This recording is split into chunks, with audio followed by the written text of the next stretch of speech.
ఇప్పుడు మీలో చాలామంది పిరికితనంతోనే బ్రతుకుతున్న వాళ్ళు ఉన్నారు. ఈ పిరికితనం వలన మీరు బలహీనులయ్యి కుటుంబీకులను కూడా బలహీనులు చేస్తూ ఉంటారు.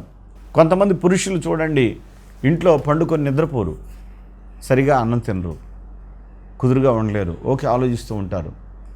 భార్య వస్తుంది, ఎందుకండి ఆలోచిస్తున్నావు అంటది. ఏమని, నాకేం అన్నం తినబుద్ధిగా అట్లా, రేపు రాబోయే రోజులు ఏమైపోతామో, మనమంటే అయిపోయింది, మనం పోతే పోయాం, పిల్లలు ఏమైపోతారో, ఇలాంటి మాటలు మాట్లాడుతుంటారు. ఈరోజు ఇంకా గడవలా, ఈరోజు దేవుడిని అడగలా, రేపటి గురించి ఆలోచిస్తూ ఉన్నాడు. ఆ భయంతో ఈ మనుషుడు భయపడుతూ ఉంటే భార్య కూడా పైకి ఏం కాదులేండి అని అంటుంది, కానీ హృదయంలో నా భర్త ఏమైపోతాడో, ఒకవేళ నా భర్తకి అయిందనుకో, మరి నేనేమైపోతాను, ఈ పిల్లల్ని నేను ఎలా చూడగలుగుతాను అంటే ఆయనకేం కాలా, ఆయన ఏదో అయిపోద్దని భయపడుతున్నాడు. ఆయనకి ఏం కాలా, ఆయన ఏమైపోతాడని భార్య బాధపడుతుంది. ఈమెకేం కాలా, నా పిల్లలు ఏమైపోతారో, నేనేమైపోతానో అని అనుకుంటుంది. అంటే ఒక పిరికితనం అనేది ముందున్న వాడిని, పైన ఉన్నవాడిని తాడు వేసి వెనక్కి లాగి గోతులోకి నూతులోకి ఎలాగ లాగేస్తూ ఉంటుందో చూడండి. పిరికితనం అనేది సామాన్యమైన విషయం కాదండి. జీవితాలను సర్వనాశనం చేసేదే పిరికితనం. జీవితాలను, కుటుంబాలను అతల పాతాళానికి తొక్కేసేదే పిరికితనం. అది సామాన్యమైన విషయం కాదు. దాన్ని టేక్ ఇట్ ఈజీగా తీసుకోవడానికి వీల్లేదు. అందుకని ఈ పిరికితనపు ఆత్మని దేవుడు ఏం చేశాడనంటే తన బిడ్డల దగ్గర నుంచి తరిమేశాడు. అపవాదిని ఎదిరించండి, దుష్టుని ఎదిరించండి, వాడు మీ యొద్ద నుండి దూరముగా పారిపోతాడని చెప్పాడు. కానీ ఎదిరించే అనుభవం రావాలని అంటే నువ్వు దేవుని దగ్గరకు రావాలి. నీకన్నా ఒక బలవంతుడు నీ మీద కొట్టడానికి వస్తున్నాడండి, నీ శక్తి చాలా, అప్పుడు నువ్వేం చేయాలి? నీకన్నా బలవంతుడిని నీ దగ్గర పెట్టుకున్నావా, లేదా బలవంతుడి దగ్గరికి నీ వెళ్ళి ఉన్నావా? అప్పుడు ఆ బలవంతుడిని చూసి నీ మీదకి వచ్చేవాడు పారిపోతాడు.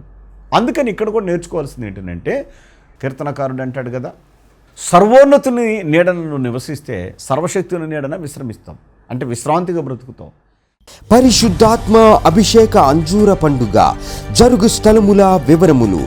రేపల్లెలో మే నెల 31వ తేదీ శుక్రవారం ఉదయం 9 గంటల నుండి జరుగును.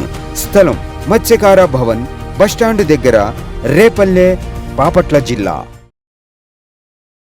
ఈ సహోదరి పొలమూరు నుండి రావడం జరిగింది. ఈమె పేరు లక్ష్మి గారు. ఈమెకి లివర్ ఎన్లార్జ్ అయింది, పెరిగిపోయింది, ఇంకా బ్లడ్లో ఇన్ఫెక్షన్ ఉంది, కొలెస్ట్రాల్ కూడా మోతాదుకు మించి ఉండడం జరిగింది.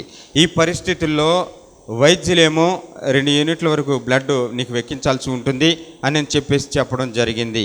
ఇంకా ట్రీట్మెంట్కి చాలా ఖర్చు అవుతుందని కూడా చెప్పడం జరిగింది. ఆ పరిస్థితుల్లో ఈ యొక్క పాలకొల్లులో జరుగుతున్నటువంటి పరిశుద్ధాత్మ అభిషేక అంజూర పండుగలో వీరు పాల్గొని దైవజనులు క్రీస్తు రాయబారి గారి చేత ప్రార్థన చేయించుకున్న తర్వాత, వారు ప్రార్థించి ఇచ్చిన అంజూర పండును తిన్న తర్వాత దేవాది దేవుని దయలో 2 యూనిట్లు వెక్కించుకోవాలని అనుకున్నటువంటి ఆ బ్లడ్ విషయంలో 1 యూనిట్తోనే సరిపోయింది.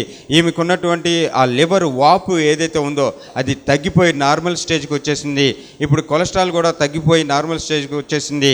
దేవాది దేవుని దయలో దైవజనులు క్రీస్తు రాయబారి గారు ప్రార్థన చేసి ఇచ్చిన అంజూరపు పండు తిన్న తర్వాత నా యొక్క ఆరోగ్యం కుదుటపడి నేను ఆరోగ్యంగా క్షేమంగా ఉన్నాను అని చెప్పేసి లక్ష్మి గారు సాక్ష్యం ఇస్తూ ఉన్నారు. పరిశుద్ధాత్మ అభిషేక అంజూర పండుగ జరుగు స్థలముల వివరములు. విజయవాడలో జూన్ 3వ తేదీ సోమవారం ఉదయం 8 గంటల నుండి జరుగును. స్థలం హనుమంతరాయ గ్రంథాలయం, ఏలూరు లాకుల సెంటర్, గాంధీనగర్, విజయవాడ. హైదరాబాద్లో జూన్ 4వ తేదీ మంగళవారం ఉదయం 8 గంటల నుండి జరుగును. స్థలం హరిహర కళాభవన్, ప్యాట్నీ సెంటర్, సికింద్రాబాద్. ఖమ్మంలో జూన్ 5వ తేదీ బుధవారం ఉదయం 8 గంటల నుండి జరుగును. స్థలం మంచికంటి భవన్, సిపిఎం ఆఫీసు ప్రక్కన, ఎన్ఎస్టీ రోడ్, ఖమ్మం. మిర్యాలగూడలో జూన్ 6వ తేదీ గురువారం ఉదయం 8 గంటల నుండి జరుగును. స్థలం Miryalaguda function hall, Sagar road, Telangana. ఆత్మకూరులో జూన్ 6వ తేదీ గురువారం ఉదయం 8 గంటల నుండి జరుగును. స్థలం డైమండ్ ఫంక్షన్ హాల్, బస్టాండ్ దగ్గర, నంద్యాల శ్రీశైలం దారిలో, నంద్యాల టర్నింగ్ వద్ద, ఆత్మకూర్. అడ్డాడలో జూన్ 9వ తేదీ ఆదివారం ఉదయం 8 గంటల నుండి జరుగును. స్థలం సిలువ మిషన్ స్వస్థతశాల, గుడివాడ పామర్రు మధ్యలో, అడ్డాడ. ఒంగోలులో జూన్ 10వ తేదీ సోమవారం ఉదయం 8 గంటల నుండి జరుగును. స్థలం కాపు కళ్యాణ మండపం, బస్టాండ్ దగ్గర, ఒంగోలు. నెల్లూరులో జూన్ 11వ తేదీ మంగళవారం ఉదయం 8 గంటల నుండి జరుగును. స్థలం GPR గ్రాండ్, ముత్తుకూరు గేట్ దగ్గర, మినీ బైపాస్ రోడ్, నెల్లూరు. నంద్యాలలో జూన్ 12వ తేదీ బుధవారం ఉదయం 8 గంటల నుండి జరుగును. స్థలం JK function hall, Salim Nagar, municipal office దగ్గర, నంద్యాల. కర్నూలులో జూన్ 13వ తేదీ గురువారం ఉదయం 8 గంటల నుండి జరుగును. స్థలం YMCA గ్రౌండ్, రైల్వే స్టేషన్ దగ్గర, RS రోడ్, కర్నూలు.